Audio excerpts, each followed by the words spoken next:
This is a stain and water resistant machine washable low pile rug with non-slip backing and beautifully crafted edging. It comes in a ton of sizes and we were sent this 5x7 to review from Hazo Haus. So let me show you a closer look. This is it less than 24 hours after unboxing it. I am shocked with how quickly those wrinkles and whatnot seem to have come out.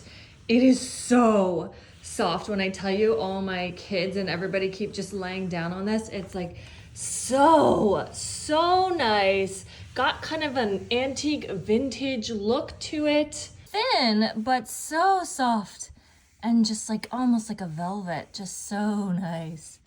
Woo. I love the design.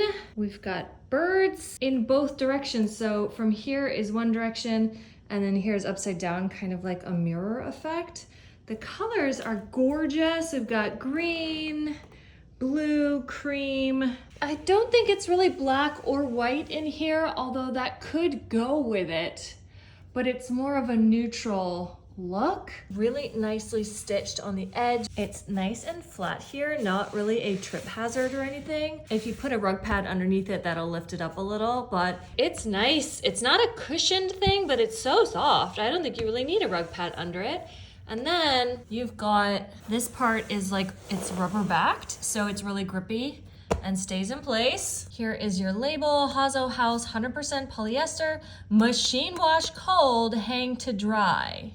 Although this is the 5x7, it's very large. I don't know if I would be putting this into my washer, but if you have a big enough one, or if you can take out your agitator, it might work. Now I have to figure out where I want this. I might keep it in here, but I'm gonna try it in a few different rooms. So let's see. Here it is under our dining room table.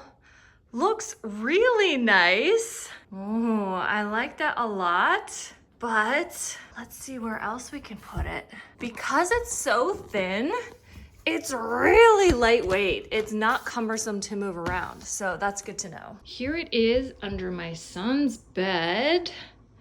Looks gorgeous. So this is the 5x7, kind of on the bottom half of a queen bed. That's how that will look. If you don't want to have a huge carpet that encompasses the entire bed, you could just do this way, or you could do this way. Looks really nice. Okay, I think this is the winner. Wow. This actually goes really well with our sofa and our pillows. Oh my goodness. I absolutely love this. And now we did have just the hard wood floor, and now we have this gorgeous, wonderful, soft rug. Oh, I love it. I love it. I love it.